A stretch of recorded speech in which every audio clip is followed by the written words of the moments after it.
Salam, salam outsiders, bienvenue dans le débrief de la 24e journée de la Coupe du Monde, avant-dernière journée de la Coupe du Monde. En fait, en réalité, je viens de me rendre compte qu'on a vraiment fait 24 débriefs en moins de 30 jours. C'était chaud, c'était extrêmement chaud, mais aujourd'hui on s'est ennuyé. En toute honnêteté, match de 3e place, je sais pas ça sert à quoi. Le débrief il commence maintenant. Bon, répondez-moi, 3e place ça sert à quoi?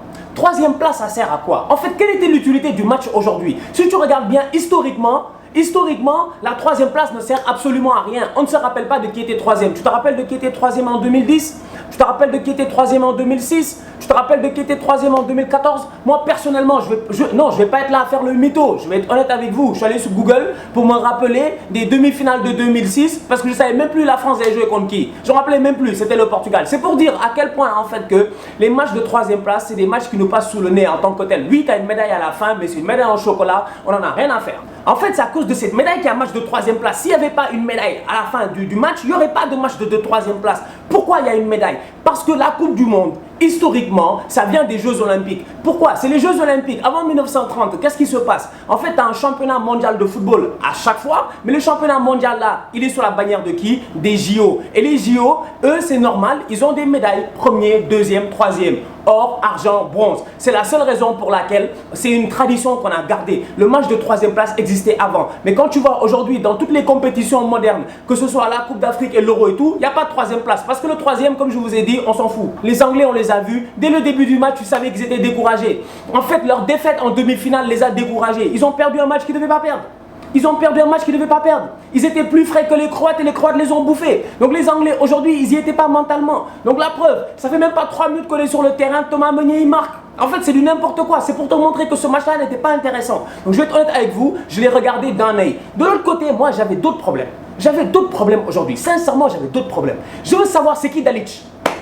En fait, ce Croate-là, qui est en train de mener ses hommes à la guerre. Depuis le début de la compétition, je voulais savoir c'était qui Dalic. En fait, c'est une question qu'il faut se poser. Parce qu'aujourd'hui, nous, on les connaît tous. De Tite à Sampaoli, le Tokar, à, comment il s'appelle, Joachim Löw, Didier Deschamps. Tous ces coachs-là, on les connaît tous. Mais aujourd'hui, le mec qui est bizarrement en finale, est-ce que vous le connaissez? Moi, personnellement, Dalic, je ne le connaissais pas. Dalic, même, j'avais jamais entendu parler de lui. Du coup, je suis allé sur Wikipédia. Ah ouais, non, je vais pas vous mentir, sincèrement. Parce qu'il y en a, tu sais, dans la vie, il y a des mecs, c'est des mythos. Ils viennent, ils vont te dire, ouais, moi, non, je savais pas. Je suis allé sur Wikipédia, je suis allé lire.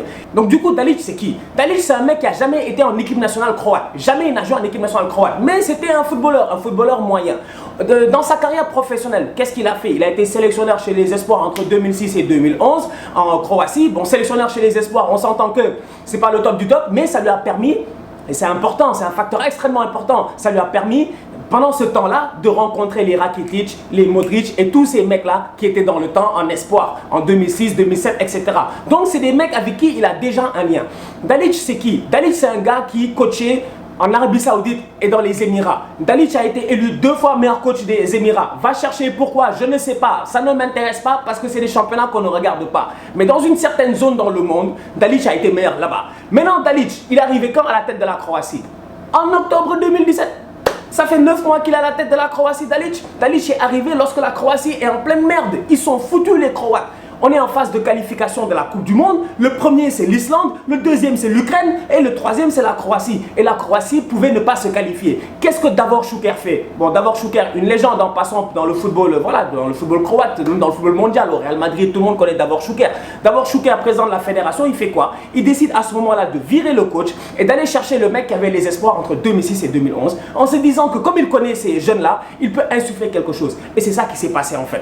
La Croatie se qualifie à la fin, je dis bien à la fin du suspense, la Croatie finit par se qualifier en barrage. Aujourd'hui, ils sont en finale de Coupe du Monde et sincèrement, ils ne l'ont pas volé. Quand un coach qui vient d'arriver comme ça, dans des conditions comme Dalic est arrivé en Croatie, en te disant que l'équipe était sur le point de ne pas se qualifier à la Coupe du Monde, mais il a réussi à les qualifier en Coupe du Monde, que tu le veuilles ou non, le collectif, l'équipe en tant que telle, ils ont confiance en toi. En fait, ils ont une confiance aveugle envers leur coach. Aujourd'hui, tu l'as vu en conférence de presse. Dalic est venu en conférence de presse aujourd'hui, ce matin, tranquille, posé. Il a dit, il y a des gars, ils sont venus me frapper à ma porte. Ils m'ont dit, on n'est pas à 100% coach. Les gars sont fatigués. Lui-même, il le sait. Il a dit, mais je leur ai dit, si tu ne veux pas jouer, tu me dis. En fait, tu sens qu'il y a cette connexion-là entre ces joueurs et lui. C'est une famille. Quand le Lovren parle, quand Perisic parle, tu sens que c'est une famille en tant que telle, tu vois. D'ailleurs, en passant, ce tocard de Raymond Domenech, je dis bien Raymond Domenech, coach de la France en 2010, un vrai tocard. Quand Raymond Domenech a décidé de virer Anelka du groupe, ça s'est passé comment? Ça s'est passé comment? Il y a eu tout un problème. D'ailleurs, l'équipe a démenti en disant qu'il n'avait jamais dit ce qui était marqué dans le temps sur la une de l'équipe. Je ne vais pas le redire parce que c'est des mots extrêmement grossiers. Mais quand tu regardes ça, tu te dis, Domenech avait viré Anelka. L'équipe avait tourné au fiasco. C'était mort, c'était fini. Anelka, on lui a dit sors, il a dit je ne sors pas, je ne sais pas, etc. Il y a eu des problèmes. Nice-na 2010, l'équipe de France. Mais en 2018, avec la Croatie, il se passe quoi? Ils ont un attaquant sur le banc qui s'appelle Kalinic. Kalinic, il a fait une superbe saison. Kalinic, on le connaît, il est en Serie A, il est chaud. Mais Kalinic, il ne veut pas faire la doublure de Mandzukic. 80e minute, on lui dit rentre, il dit je rentre pas. On le vire de l'équipe. Mais comment est-ce qu'il a viré de l'équipe? C'est là où il y a une question. Dalic, il a appelé son équipe. Il a discuté avec les vétérans du vestiaire. Ils ont trouvé d'un commun accord que c'était bon. Kalinic devait partir. Ils ont viré Kalinic et ils ont continué. En fait, c'est ça qui montre la force de ce pays-là. Ça qui montre la force de cette fédération-là. Ça qui montre la force de cette nation-là. Moi, je dis aujourd'hui que pendant tout le temps où les gens étaient en train de regarder Belgique-Angleterre, moi je regardais c'était qui Dalic. Je veux savoir c'est qui Dalic. Parce que demain, Deschamps, oui certes Deschamps a un avantage. Je suis tout à fait d'accord avec ça. Deschamps a un avantage parce que les Français ont joué un match en moins. Ils n'ont pas fait de prolongation. Jamais au grand jamais ils ont fait des prolongations. Et les Français ont eu un jour de plus de vacances. Donc ça on est d'accord.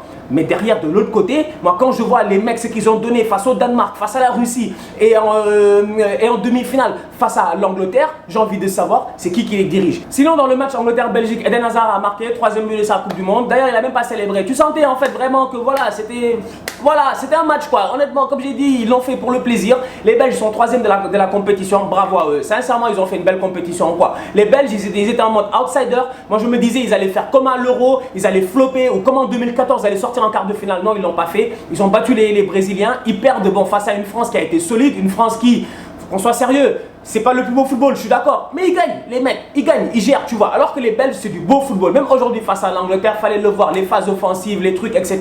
Maintenant, le problème, il est simple. C'est qu'offensivement, en Belgique, ça joue bien. Hazard, De Bruyne, aujourd'hui encore, c'était magnifique. Lukaku, c'est un vrai... Non, en fait, Lukaku, il est pas sérieux. Lukaku, il est pas sérieux. À un moment donné, il faut qu'on soit sérieux. Lukaku, il est pas sérieux. Parce que quand les gens disent que Lukaku ne marque pas face aux grandes équipes, finalement c'est vrai. Même aujourd'hui l'Angleterre, Lukaku il a des contrôles faciles, il te les rate. Il peut marquer, il marque pas. On continue à liker, on continue à partager, on se capte demain pour le débrief de la finale. En toute honnêteté, ça va être excellent, ça va être très très chaud. Parce qu'entre la France et la Croatie, jusqu'à présent, c'est indécis. Les Français en 98, ils l'ont fait, ils ont tapé les Croates, mais il y avait un doublé de Lilian Thuram. La question c'est de savoir demain qui va faire l'affaire.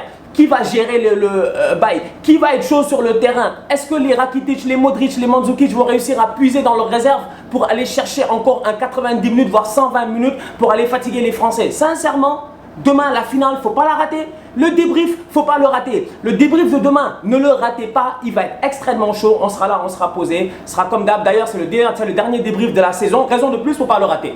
Parce que la saison, elle finit demain. Donc, on continue à liker, on continue à partager. Tout ça, outsider la famille.